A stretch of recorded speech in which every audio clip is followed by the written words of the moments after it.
Banyak yang belum tahu tentang manfaat dahsyat Sambiloto untuk kesehatan.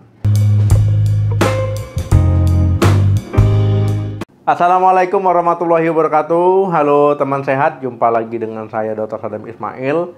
Kali ini kita akan ngebahas salah satu tanaman herbal andalan Indonesia yang terkenal dengan rasa pahitnya yang khas ya. Namun menyimpan segudang manfaat luar biasa untuk kesehatan.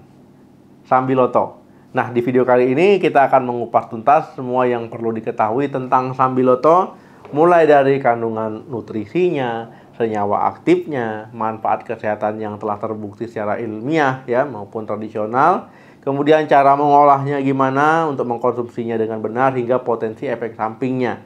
Jadi, simak sampai habis. Kita kenalan dulu ya dengan Sambiloto. Nah, jadi Sambiloto ini adalah tanaman herbal yang mudah dikenali dari batangnya yang bercabang-cabang, ya, daunnya yang kecil-kecil dan runcing, serta bunganya yang berwarna putih dengan bercak ungu.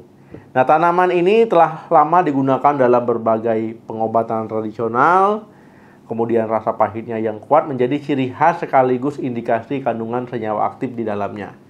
Manfaat Sambiloto yaitu karena kandungan senyawa aktif yang beragam, ya, terutama golongan diterpenoid. Kemudian yang paling dominan adalah andrograpolit. Selain itu ada juga ya yang mengandung senyawa aktif lain seperti neondragrapolit, 14-deoksydrogapolit, kemudian andrograpanin ya, flavonoid, kemudian polifenol, kemudian mineral-mineral lain. Kemudian manfaat kesehatan Sambiloto ya yang perlu teman-teman ketahui yaitu memang karena kandungan-kandungan nutrisinya tadi. Yang pertama itu meningkatkan sistem kekebalan tubuh. Ya, ini adalah salah satu manfaat Sambiloto yang paling populer. Jadi sudah terbukti ya dapat meningkatkan produksi sel darah putih dan juga aktivitas dari sistem kekebalan tubuh yang membantu melawan infeksi bakteri dan virus. Yang kedua, meredakan gejala flu dan pilek. Ya, banyak penelitian yang menunjukkan bahwa Sambiloto efektif ya dalam mengurangi gejala flu seperti demam, sakit tenggorokan, ya, batuk, dan juga hidung tersumbat, serta mempercepat proses pemulihan. Yang ketiga, ini memiliki efek antiinflamasi. Sambiloto itu memiliki sifat antiinflamasi yang kuat, jadi dapat membantu meredakan peradangan dan berbagai kondisi, seperti misalkan ya radang sendi, ataupun radang pada saluran pernapasan ringan, ya.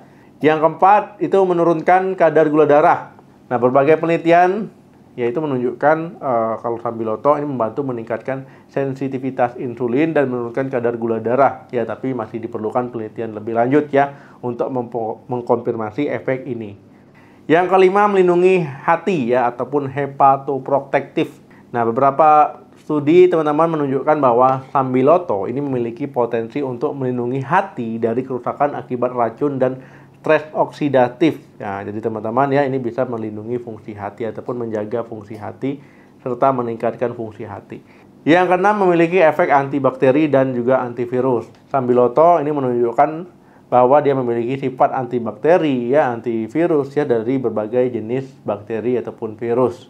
Nah, yang ketujuh, potensi anti kanker. Nah, jadi teman-teman ya penelitian menunjukkan kalau seandainya Sambiloto ini bisa menghambat pertumbuhan sel kanker ya, tapi penelitian lebih lanjut masih diperlukan ya untuk mengkonfirmasi dosisnya juga efek yang ditimbulkan. Yang kedelapan, mengatasi gangguan pencernaan.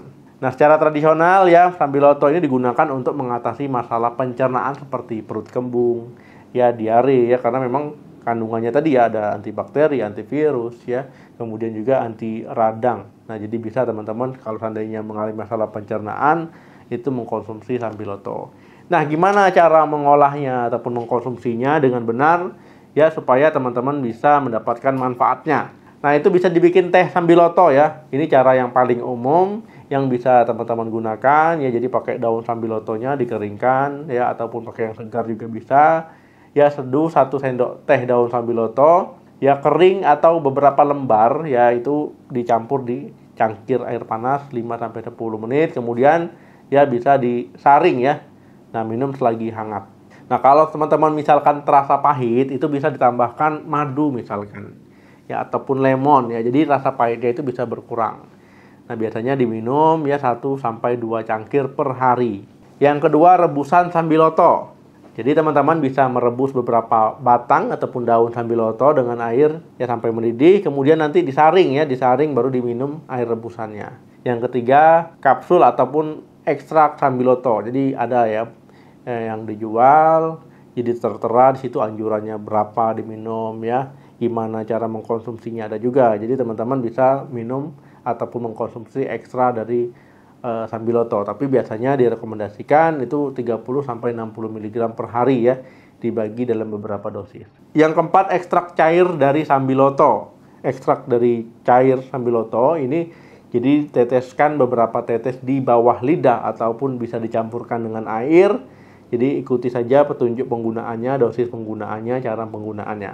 Nah, yang perlu teman-teman perhatikan ya, meskipun memiliki banyak manfaat, penggunaan sambiloto ini harus teman-teman perhatikan kemudian bagian pentingnya ya, karena bisa saja nanti menimbulkan efek samping ataupun kontraindikasi tertentu. Yang pertama itu gangguan pencernaan.